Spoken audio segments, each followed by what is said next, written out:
हर हर महादेव। शुक्र प्रदोष व्रत में संपूर्ण फल पाने के लिए इस कथा का श्रवण अवश्य करना चाहिए। शुक्र प्रदोष व्रत में भगवान शिव और माता पार्वती जी के साथ उनके पूरे परिवार की पूजा करने से आपको व्रत का संपूर्ण फल प्राप्त होता है और आपका व्रत सफल माना जाता है। यह व्रत संतान प्राप्ति के लिए बहुत उपयोगी माना गया है। प्रदोष व्रत शुक्रवार पर आने के कारण शुक्र प्रदोष व्रत कहलाता है। शुक्रवार के शुभ योग में प्रदोष का व्रत करने से आपको भगवान शिव जी के साथ ही महालक्ष्मी की भी कृपा प्राप्त होगी। आइए जानते हैं शुक्र प्रदोष व्रत की कथा, जिससे कि आपको व्रत का संपूर्ण फल मिलने वाला है। प्राचीन काल की बात है, एक नगर में 3 मित्र रहते थे। तीनों में ही घनिष्ठ मित्रता थी। उनमें से एक राजकुमार था, अर्थात राजा का पुत्र, दूसरा ब्राह्मण पुत्र था जिसका कि विवाह हो चुका था, और तीसरा था सेठ का पुत्र जिसका कि विवाह के बाद गौना नहीं हुआ था, अर्थात उसकी पत्नी अपने मायके में ही थी।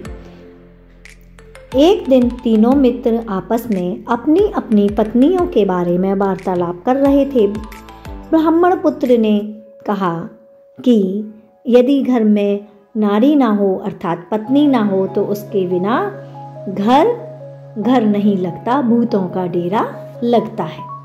सेठ के पुत्र ने जब यह वचन सुने तो उसको तुरंत अपनी पत्नी की याद आने लगी और उसने निश्चय कर लिया कि अब वह अपनी पत्नी को घर बुलाकर ही लाएगा। इधर सेठ पुत्र ये बातें सुनकर अपने घर गया और अपने माता पिता को अपना निश्चय बताया। उन्होंने कहा, पुत्र, यह सब तो ठीक है, तुम अपनी पत्नी को ले आना, हम मना नहीं कर रहे हैं, किंतु अभी यह समय उचित नहीं है, क्योंकि इस समय शुक्र देवता डूबे हुए हैं, अर्थात अस्त हैं, और जब शुक्र अस्त हो तब कोई शुभ कार्य नहीं करना चाहिए। इन दिनों बहू बेटियों को घर विदा कराकर लाना शुभ नहीं माना जाता है। अतः जब शुक्र तारा उदय हो जाए उसके पश्चात ही तुम अपनी पत्नी को विदा करा लाना। किंतु सेठ पुत्र के दिमाग में तो जिद भरी हुई थी और उसने मन में दृढ़ निश्चय कर लिया था कि नहीं, मुझे अपनी पत्नी को बुलाकर ही लाना है।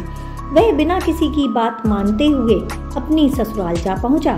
सास ससुर उसको देखकर चौंक गए और आश्चर्यचकित हो गए। फिर उन्होंने उनका मान सम्मान किया और अपने घर में रख लिया। फिर उसने कहा कि मुझे तो अपनी पत्नी को विदा कराकर ले जाना ही है। उन्होंने उसे बहुत समझाने की कोशिश की, लेकिन वह नहीं माना। अंत में उन्हें विवश होकर अपनी कन्या को उसके साथ विदा करना ही पड़ा। ससुराल से विदा होकर पति पत्नी नगर से बाहर निकले ही थे कि उनकी बैलगाड़ी का पहिया टूट गया और बैल की टांग भी टूट गई। पत्नी को भी काफी चोट आई।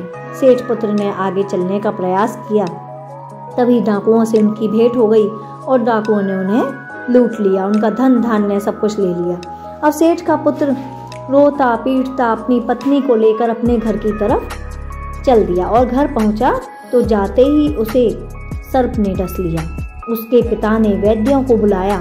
उन्होंने देखने के बाद घोषणा कर दी कि आपका पुत्र सिर्फ 3 दिन ही जीवित रहेगा। उसी समय इस घटना का पता ब्राह्मण पुत्र को लगा, जो कि सेठ के पुत्र का मित्र था। उसने सेठ से कहा कि आप अपने लड़के को पत्नी के सहित उसके मायके वापस भेज दें। ये सारी बाधाएं इस कारण से आई हैं क्योंकि आपका पुत्र शुक्र के अस्त में ही पत्नी को विदा करा लाया है।